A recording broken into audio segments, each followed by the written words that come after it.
Hi guys. तो अब हम how to prepare cost chapters की लिस्ट में अगला जो चैप्टर है जिसके बारे में अब हमको डिस्कस करना है कि सर इस चैप्टर को कैसे प्रिपेयर करें, वो चैप्टर है जॉइंट एंड बाय प्रोडक्ट्स।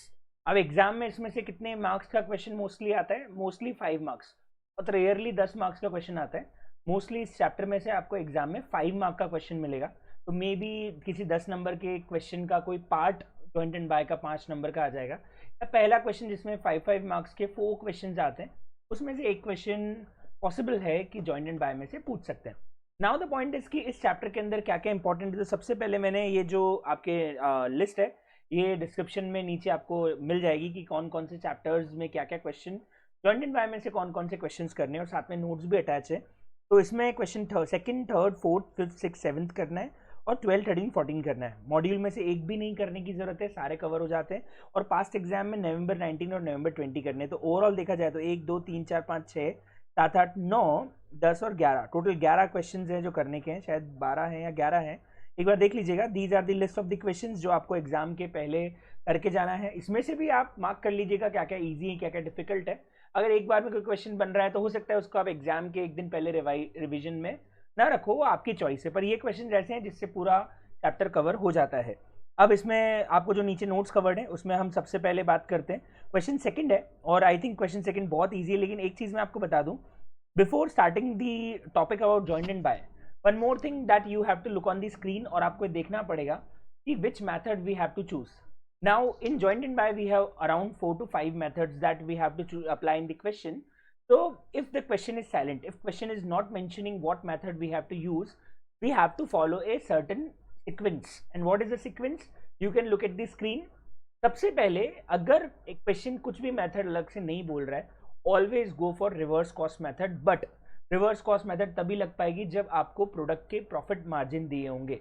अगर 3 प्रोडक्ट क्वेश्चन में दिए तो 2 का मार्जिन मिनिमम आपको लगेगा, तभी आप रिवर्स कॉस्ट मेथड लगा सकते हो। तो if it is given in the question you can go for reverse cost method. This is rank number first method. Second rank is split of point method. Why we are choosing split of point method? Because if the split of point sale value is available, it is the nearest sale value from the joint cost. So we have to go for the split of point method. But again, all the questions which all the product in the question should be saleable at split of point. If that is the situation, then of course we can go for sale value at split of point method. The third method is called sale value at NRV method. And what is the meaning of NRV? NRV means what we will do is we will deduct the further processing cost from the sale price after processing. So the net amount will be NRV. We have to choose this method only when we don't have the split of point sale value of all the products. Then we have to go for NRV. If there is no sale value available, then only we will be going for physical unit method. If we don't have the market value, we don't have the sales, we don't have the profit margin, then only we will be going for physical unit method.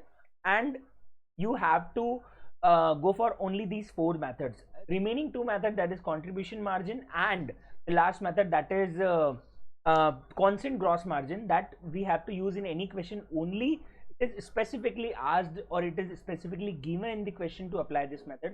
Otherwise always choose in between these 4 methods, and I have mentioned you the ranking, that in what rank you have to apply these methods. Okay, so in joint and buy we have these 6 methods, out of which in 4 methods we have to go for the ranking. Remaining 2 methods we will apply only if it is specifically asked in the question.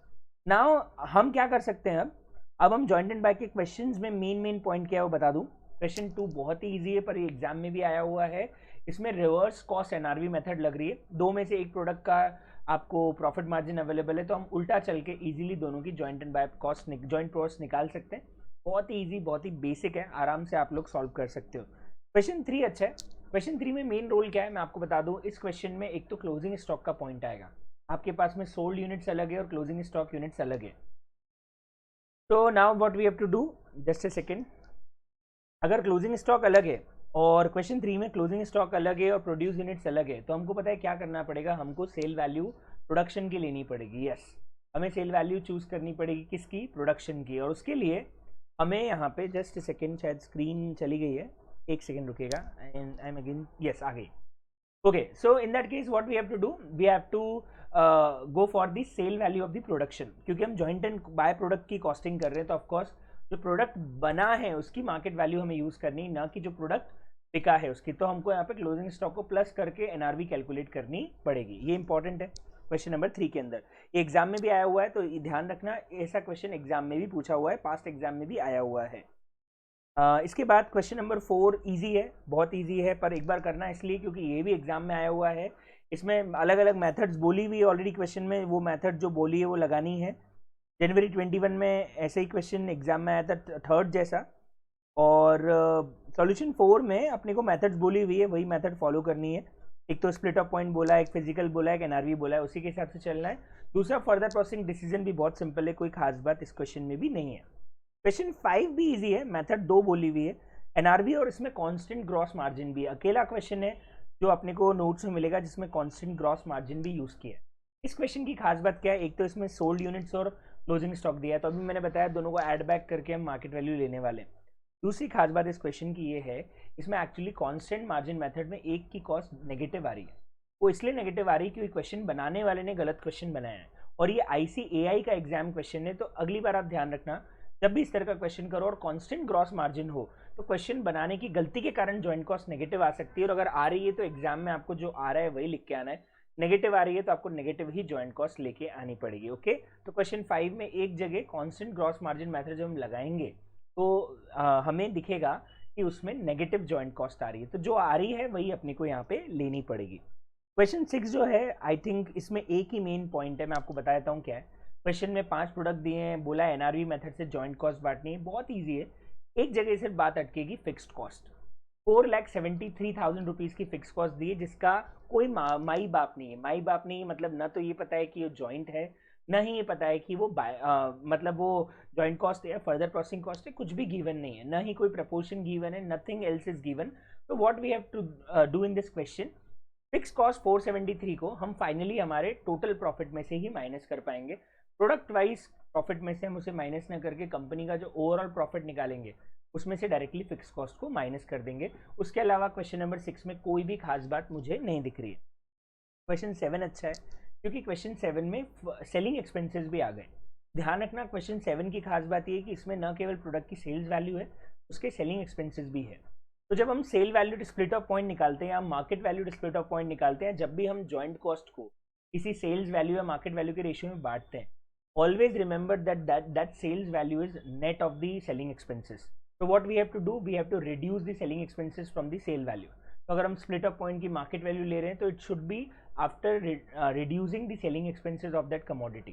तो इसमें हम क्या करेंगे, हमारी जो भी product की value आएगी उसमें से सेलिंग एक्सपेंस माइनस करने के बाद जो वैल्यू आ रही उस वैल्यू के प्रोपोर्शन में हमको यहाँ पे जॉइंट कॉस्ट बांटनी पड़ेगी। That thing you have to remember in question number 7। Question number 7 के बाद 8 मत करना होमवर्क, 9 मत करना, 10 भी नहीं करोगे तो चलेगा, 11 भी नहीं करोगे तो चलेगा। 11 में बता दूं एक ही चीज़ स्पेशल है, इसमें बस अपने को PQRS में सारी कॉस्ट को बांटना है। इसमें जॉइंट और FPC दिया हुआ नहीं है, पर ये बोला है कि P डिपार्टमेंट जॉइंट डिपार्टमेंट है, QRS तीनों फर्दर प्रोसेसिंग डिपार्टमेंट है। तो इसमें मटेरियल सिर्फ P में लगा है, लेबर चारों में लगेगा, ओवरहेड्स भी वेजेस के रेशियो में चारों में लगेंगे। तो उसके हिसाब से अपने को P की कॉस्ट आ जाएगी जो कि जॉइंट कॉस्ट होगी, QRS की कॉस्ट भी आ जाएगी जो कि इन प्रोडक्ट की रेस्पेक्टिवली फर्दर प्रोसेसिंग कॉस्ट होगी। तो एक स्टेटमेंट ऑफ कॉस्ट बना के पहले कॉस्ट को डिस्ट्रीब्यूट करना है, उसके बाद ये क्वेश्चन बहुत ही ईजी हो जाएगा, बाकी सारे बेसिक क्वेश्चन जैसा ही ये क्वेश्चन हो जाएगा। मेथड्स बोली हुई है कौन सी फॉलो करनी है, नहीं बोला है तो of course split off point method prefer करेंगे। अगर प्रॉफिट मार्जिन नहीं दिए तो प्रॉफिट मार्जिन दिए तो रिवर्स कॉस्ट मेथड प्रेफर करते हैं, दोनों नहीं दिए तो फिर एनआरवी मेथड पे अपने को जाना रहता है। तो चेक करना पड़ेगा क्वेश्चन में क्या क्या डिटेल्स अवेलेबल है। तो मैंने आपको हमेशा बताया एक चार्ट बना लो, उस चार्ट से इजीली प्रिपेयर कर सकते हैं कैसे क्वेश्चन को सॉल्व किया जाए। उसकी प्रिपरेशन के लिए एक तरह का डायग्राम, एक तरह का चार्ट आप लोग को बना लेना चाहिए। आपको स्क्रीन पर दिख रहा होगा किस तरह का डायग्राम की मैं बात कर रहा हूँ। इसके बाद क्वेश्चन नंबर 12 बहुत ही बेहतरीन क्वेश्चन है। क्वेश्चन 12 की स्पेशलिटी क्या है sir, why this question is very important, because इसमें ना मेनली क्या लिखा हुआ है, एक तो इसमें लॉस है, तो जितनी क्वांटिटी इनपुट करेंगे उतनी सीधे बाहर नहीं आ जाएगी, उसमें कुछ लॉस होने वाला है। दूसरा इसमें आपको मेथड तो इजी लगानी है लेकिन फर्दर प्रोसेसिंग डिसीजन भी है। मेन इसमें आपको डायग्राम बनाने में मेहनत करनी पड़ेगी क्योंकि एक जगह लॉस है और एक जगह क्वांटिटी डबल भी हो रही है। तो अपने को वो क्वांटिटी का लॉस और क्वांटिटी जो डबल हो रही है उसका ध्यान में रख के इसका डायग्राम प्रॉपर्ली बना लेना।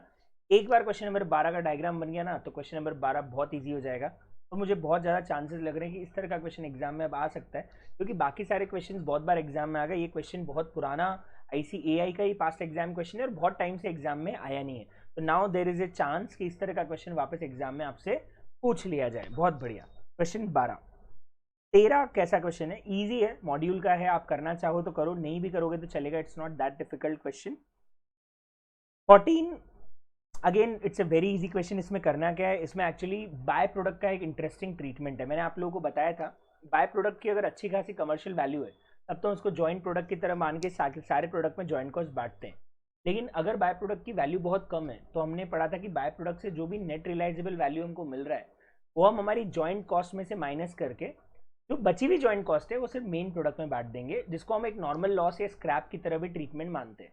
तो इस क्वेश्चन में वही करने का बोला है, बाय प्रोडक्ट को स्क्रैप की तरह ट्रीट करके उससे जो पैसा मिल रहा है उसको जॉइंट कॉस्ट में से माइनस कर दिया जाए और जो रिमेनिंग जॉइंट कॉस्ट बच जाएगी वो सिर्फ मेन प्रोडक्ट में बांट दी जाएगी।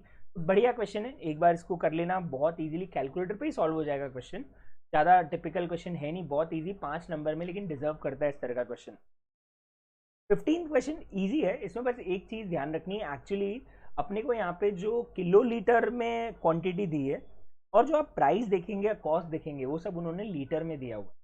तो एक्चुअली करना क्या पड़ेगा, जैसे आप देख सकते हो स्क्रीन पे कि 50 किलो लीटर आपने बटर परचेज किया है, 100 रुपये पर 100 पर 1000 ml, मतलब 1 लीटर का 100 रुपये है और 50 किलो लीटर है। तो क्या करना पड़ेगा, या तो किलो लीटर को लीटर में कन्वर्ट कर दो तो हम बोलेंगे 50,000 लीटर क्वांटिटी खरीदी 100 रुपये वाली, या फिर आप किलो लीटर में रहना चाहते हो तो प्राइस को 100 इंटू 1000 करके बोलो कि 1 लाख किलो लीटर, 1 लाख रुपए 1 किलो लीटर का प्राइस है। तो आपकी चॉइस है, या तो किलो लीटर को लीटर में कन्वर्ट कर दो, जो मुझे ज़्यादा कन्वीनियंट और इजी लगता है, तो आप सबको किलो लीटर को लीटर में कन्वर्ट कर दीजिएगा और उसके बाद क्वेश्चन को सॉल्व करोगे तो फिर क्वेश्चन बहुत ही ईजी हो जाएगा। अगेन ये क्वेश्चन मॉड्यूल का ही है। क्वेश्चन 15 के बाद 16 क्वेश्चन पास्ट एग्जाम है, निहायत ही आसान है, पर एक चीज़ ध्यान रखने की, इस क्वेश्चन के अंदर फिजिकल यूनिट मेथड यूज हो रही है। क्यों सर? क्योंकि एक्चुअली और कोई डिटेल ही अवेलेबल नहीं है। आप देखोगे तो क्वेश्चन में लेबर को तो एक पर्टिकुलर रेशियो में बांटने का बोला है, लेकिन बाकी खर्चों के लिए कोई डिटेल अवेलेबल नहीं है, ना सेल्स वैल्यू अवेलेबल है, ना मार्जिन अवेलेबल है, ना मार्केट वैल्यू अवेलेबल है। तो of course the last resort is physical unit method. तो इस क्वेश्चन में फिजिकल यूनिट मैथड लगा के इस क्वेश्चन को सॉल्व करना है। बहुत ही आसान क्वेश्चन है, क्वेश्चन 16। इसके अलावा May 22 का एक एग्जाम क्वेश्चन है, बहुत ईजी है, एक बार इसको फर्दर प्रोसेस करके निकालना है और एक बार ये कवर करना है कि फर्दर प्रोसेस करेंगे या नहीं करेंगे वो डिसाइड करना है। तो it is very easy question, बहुत ही बेसिक 5 नंबर का क्वेश्चन मई 2022 के एग्जाम में आया था। मॉड्यूल इसका करने की ज़रूरत है ही नहीं, बाकी मैंने आपको मार्किंग करवाई थी कौन कौन से क्वेश्चंस आपको करने। मॉड्यूल का मैं सारे के सारे अच्छे क्वेश्चंस ऑलरेडी नोट्स में कवर कर चुका हूँ। So this is all about how to prepare joint and by products. आगे मिलते हैं और नेक्स्ट वीडियो के अंदर अगले चैप्टर की बात करेंगे। जैसे how to prepare process costing का वीडियो मुझे बताना है, तो मैं नेक्स्ट वीडियो में कैसे प्रोसेस कॉस्टिंग प्रिपेयर किया जाए उसका वीडियो आपको देने वाला हूँ। Thank you, enjoy, good day, bye bye, thank you.